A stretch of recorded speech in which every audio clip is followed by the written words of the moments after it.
Selection of a supreme leader in a day or two. Iran foreign minister tells Al Jazeera. 3 U.S. soldiers killed in operation against Iran. Putin calls Khamenei killing cynical violation of morality and international law. China strongly condemns Khamenei killing. 8 killed in pro-Iran protest at U.S. consulate in Pakistan's Karachi. Iranian Foreign Minister Abbas Araghchi has said Iran could select a new supreme leader within the next 1 to 2 days as the country begins a constitutional transition following the killing of its leader.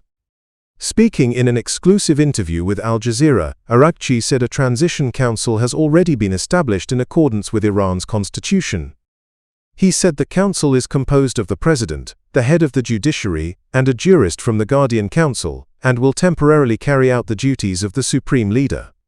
Araghchi added that the Assembly of Experts is expected to oversee the selection of a new supreme leader, a process he said could be completed within a very short timeframe.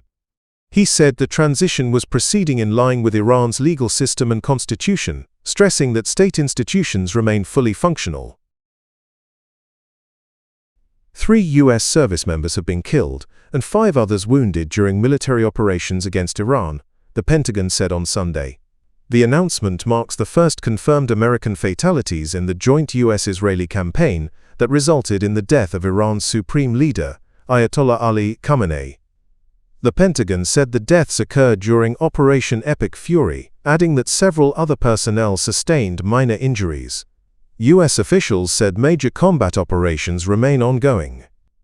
Iran launched a new wave of retaliatory attacks across the Gulf on Sunday, despite warnings from U.S. President Donald Trump of a forceful response. Iran's Islamic Revolutionary Guard Corps said it carried out a large-scale operation. Explosions were reported in several cities across the region, including Riyadh, Dubai, Abu Dhabi, Doha, Manama, Jerusalem, and Tel Aviv. Israeli emergency services said at least 9 people were killed in Beit Shemesh. In Tehran, crowds gathered as explosions were again reported, while the Israel Defense Forces said it was striking targets in the heart of the capital. Iranian President Masoud Pezeshkian described Khamenei's killing as a declaration of war and said Iran had a duty to retaliate against those responsible. Russian President Vladimir Putin on Sunday condemned the killing of Iran's supreme leader, Ayatollah Ali Khamenei, by the United States and Israel, describing it as a, quote, cynical violation of morality and international law. The Kremlin published a letter sent by Putin to Iranian President Masoud Pezeshkian, in which he expressed his deepest condolences over what he described as the assassination of Khamenei. Putin said Khamenei would be remembered as an outstanding statesman who made a significant personal contribution to strengthening relations between Russia and Iran. He asked Pezeshkian to convey his sympathy to Khamenei's family, the Iranian government, and the Iranian people. Russia, one of Iran's closest allies, had earlier urged restraint ahead of the US-Israeli strikes. On Saturday, Moscow condemned the attacks as a dangerous adventure that could trigger a wider regional catastrophe.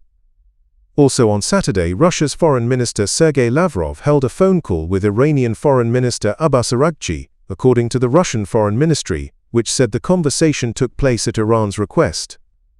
Russia and Iran signed a strategic partnership treaty in 2025 aimed at deepening cooperation, including in military and security affairs.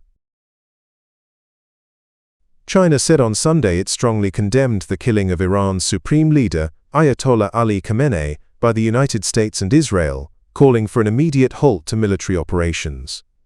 In a statement, China's foreign ministry said the killing was a serious violation of Iran's sovereignty and security and breached the principles of the United Nations Charter and basic norms of international relations. The condemnation came shortly after Chinese state media reported a phone call between China's top diplomat, Wang Yi, and his Russian counterpart, Sergei Lavrov. According to Xinhua, Wang said the killing of a sovereign leader and what he described as efforts to incite regime change by the United States and Israel were unacceptable. He warned that the Middle East risked being pushed into what he called a dangerous and uncontrollable situation. Wang said the international community must send a clear message opposing what he described as a return to the law of the jungle. Separately, Russian President Vladimir Putin also condemned the killing, calling it a cynical violation of morality and international law. At least 8 people were killed during pro-Iran protests outside the United States consulate on Sunday, according to a spokesperson for a local rescue service. ED Foundation said at least 8 bodies were taken to civil hospitals in Karachi, while around 20 others were injured. A spokesperson said most of the victims had sustained gunshot wounds. An Agence France press journalist reported that hundreds of protesters attempted to storm the consulate following US-Israeli strikes on Iran. Some demonstrators climbed over the main gate, entered the driveway, and smashed windows of the consular building. Police responded by firing tear gas, forcing the crowd to disperse. Videos circulating on social media showed damage to the consulate compound as the US flag remained visible above the premises. Protesters could be heard chanting slogans calling for unity and revenge over the killing of Iran's leader. Demonstrations were also reported in Lahore and Skardu, while a further protest was expected later in the day near the diplomatic enclave housing the United States Embassy.